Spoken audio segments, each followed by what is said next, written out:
You're listening to the new media. You're listening to Mitchell Talks. Learn more at MitchellTalks.com and follow me, Scott Mitchell, on Twitter at Mitchell Talks. Harry Truman said the only things we don't know is the history we haven't read yet. And the other day I saw you make a post on social media, by the way. We just saw a legislative session where that the gross production tax was the center issue of a spirited discussion about revenue generation in Oklahoma.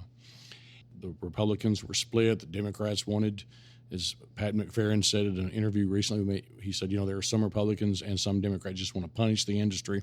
We were all over the place. Then I saw your post, and it reminded me of the Truman quote. With term limits, a lot of experience walks out the door. Some of this even precedes you, and you came on board in 2004, correct? Mm-hmm. But gross production tax and tax credits and inducements to drill more came even a decade before you were there, and that's why I wanted to talk with you. Give us a rundown on the history of doing things with the gross production tax to spur investment and to this latest development as to what we're hearing. Perhaps maybe we haven't got the whole story. Reading your post, I think we haven't. A lot of Oklahomans probably don't need a lecture on the history of the oil and gas industry, but there are a lot of Oklahomans that do. Fewer people live in rural areas where a lot of the drilling happens now. Fewer people are connected probably to that industry to understand the history. Vertical drilling was the way you drilled a well. You went straight down, that hole went straight down, and you would go down to whatever formation was producing in that area, and you hope you didn't hit a dry hole, which pretty much eliminated that in many cases now with new technology. But you would basically drill that well straight down, put a straw in, and pull the oil out and sell it. In the 90s, Oklahoma made a decision to put an incentive in place to encourage horizontal drilling, where you would go at a diagonal across several formations and draw more oil out of them. I mean, they're much more productive wells and a newer technology, but it was new and it was expensive. And so in 1994, Governor David Walters and an overwhelmingly Democrat House and Senate in Oklahoma took the 7% gross production tax rate and changed it for horizontal wells to only have to pay 1%. If you drill a horizontal well in Oklahoma for a period of time, you would only have to pay 1% gross production tax. That's where this journey started. It was Governor Walters and a Democrat House and Senate. And it was bipartisan because it was a jobs bill. It was a new technology. We obviously wanted them drilling in Oklahoma and using this new technology that was expensive. And so you had Democrats and Republicans alike supporting this in the legislature. But again, overwhelmingly Democrat majorities, and it was the right thing to do then. Fast forward to 2014. My first year as speaker, and at that point we were revisiting this issue. In 2014, we were looking at a plan that included 48 months of paying 1%, then the well went to 7%. And the decision was made, now that horizontal drilling was what virtually almost all wells in Oklahoma are drilled as today, that maybe the incentive didn't need to be quite as long or quite as much. And ultimately reached a decision, and the legislature passed and the governor signed a plan to shorten the window from 4 years to 36 months and to double the rate from 1% to 2%. And really, since that's happened, Scott, we haven't seen prices back up at a high enough level to really know what that's going to mean in terms of revenue to the state. We haven't seen that, that boom cycle hit again to see what that's going to mean. But it's going to be twice as much as what it was. Gross production tax doesn't generate probably as much money as what a lot of people would think that it does. 2/3 of it is earmarked for other things. The legislature won't get to appropriate it. So if you raise it a percent and it brings in $30 million, the legislature will get about $10 million to appropriate. And the other 2/3 go to other earmarked funds to state agencies automatically outside of the legislature's purview. But that change was made. We haven't really seen what that will do. And then obviously the discussion, even through the last day of session this year, continued to revolve around what do we do with gross production tax. But that incentive was put in place long before Republicans had the majority. But it's their job now as the majority to figure out how to manage it.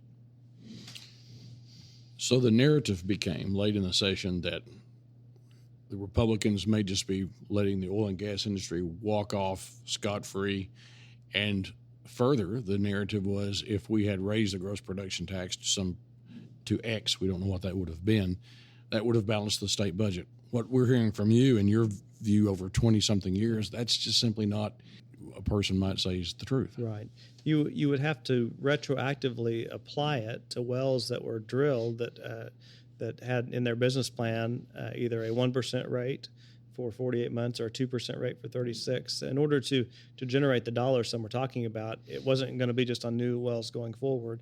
And there's a lot of information that will tell you that you can't go retroactive on that. The court's not going to allow you to go back on that. You can do it from this point forward, but to go back and take what someone has already been given, the state would have found themselves in court and probably on the losing end of that situation. So that was never a realistic number that was going to solve the issue. And there was discussion. I think the industry came forward and the Republican majority came forward and agreed to going to a 4% rate. The Democrat leader in the House wanted 5%, among other numbers that he wanted, and ultimately there was never any movement there, and so the program remains the same. The exciting part is that the legislature did pass probably the biggest jobs bill that I've seen in my time living and growing up in this state, but the long lateral bill that we worked on for 5 years, that I worked on all 3 years as Speaker. We weren't quite able to get across the finish line last year, and they made some tweaks, and it passed this year. That will bring in investment. The really big oil companies. We talk about big oil companies in Oklahoma. There's some really big oil companies that aren't in Oklahoma that will be coming because of long laterals. We're the only state in the union that didn't allow long lateral drilling. That will do more to create jobs and get this industry moving again. And, it's not just the gross production tax. And agriculture is the same way, Scott. And agriculture is really suffering. There's not a lot of talk about that out there among the public. Everyone talks about the oil price, but I don't know that very many people are paying attention to the wheat and cattle prices. It's our number 2 industry, and it's also in a crisis as well, just like the energy industry has been. But both of those industries affect every area of revenues. It's not just the gross production tax on oil. It's the great jobs that are created in the oil field for people that then go buy things in stores and create sales tax. They go buy new vehicles at car dealerships and pay motor vehicle tax. Those dollars touch a lot of things besides just the gross production tax. It makes a lot of things happen for cities and counties in terms of sales tax. They pay more income tax. I mean, it affects every area, and agriculture is the same way. It affects every area of collections. When farmers and ranchers are making money, they're buying new pickups and paying motor vehicle tax. They're buying things in town at the stores that their family needs and paying sales tax. They're paying more income tax.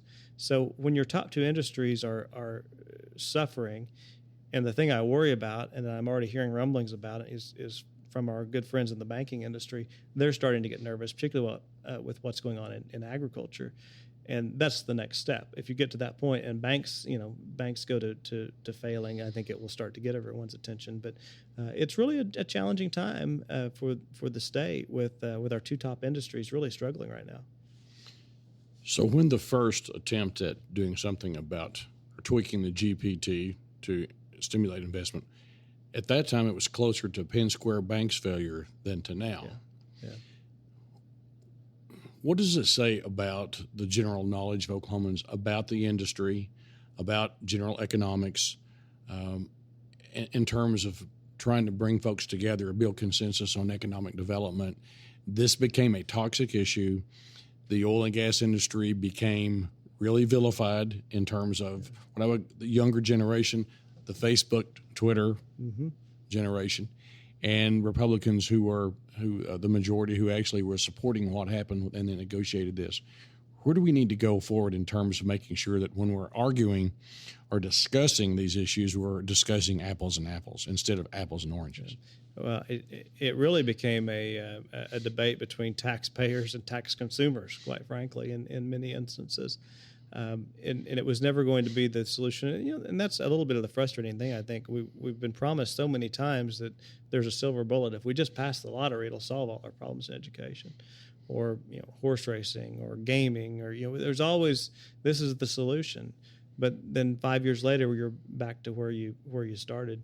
The state really has to address cash flow problems. A big part of this that no one's really focused on is the fact that we're spending cash for roads and bridges. When the Republicans got the majority in the House, no new money had gone to the Department of Transportation for 20 years. ODOT's budget in 1984 was $200 million, and ODOT's budget in 2004 was $200 million. It hadn't changed. But the roads and bridges couldn't come protest at the Capitol. If you'd done that in any other area, education or corrections or you name it, there would have been people at the Capitol protesting if those dollars had increased. But it didn't. And, asphalt and equipment and steel and all those things went up dramatically. And so it was critical that we start that journey. Democrat Senate, Republican House, Governor Brad Henry, a Democrat, reached a decision to start this journey to increase ODOT's funding every year. I think it's about $35 million. It goes up every year. This year, we'll spend over $500 million of cash on road and bridge construction, which we need to do. We're about to get the bridges knocked out, and they'll start on more road projects. But that probably should have, well, not probably, it should have been done with bond issues. You're building an asset that's going to be there 30, 40, 50 years. Long-term asset, interest rates are low. That should have been done with bond issues. And then you have a $50 million bond payment instead of a $500 million cash outlay, which means there's $450 million that could have gone somewhere else, which is more than half of the hole the legislature faced this year. So some of this is cash flow issues. It's not gross production tax. It's not income tax. It's not all these things you hear about. Some of it is, and is usually the case, is more complicated and complex than that. And that's really hard in the number of characters you get on Twitter to explain. These issues aren't, they can't be solved with a tweet. They're complex issues. And gross production tax is a great example. Mineral owners pay gross production tax. And that was my discussion online as all this talk was happening. And we're talking about we're going to punish big oil. We need to punish big oil. Your point was, guess who pays gross production taxes? That's exactly right. And it's mineral owners. Now, do oil companies own minerals in this state? Sure, they own some minerals in this state. But so do farmers and ranchers and the heirs of farmers and ranchers and other people from decades ago that now own those mineral rights. They may not live in those areas, but they've retained the rights. If you'll look at your royalty check every month, you'll see where that gross production tax comes out of your check. So, again, oil companies that have an interest in the well, they're going to pay it too. But you got to remember it's the mineral owners, and who are the mineral owners? And it isn't just big oil companies. There's a lot of people around this state that benefit from that income. So you have to look at all those angles and figure out what the right number is. Again, the industry and the Republican leadership said they could live with 4% for 3 years and then go to the full 7%. The Democrats thought it needed to be at least 5%, and ultimately nothing got done. And I think there's a lot of questions of how did the Republicans manage the budget in the session appropriately this year? Did the Democrats overplay their hand and not take a good deal when they had it? I think there's going to be a lot of analysis now that session is wrapped up to look back and armchair quarterback some of the decisions that were made.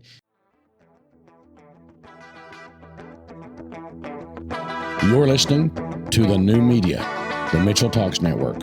Learn more at MitchellTalks.com and follow me, Scott Mitchell, on Twitter @MitchellTalks.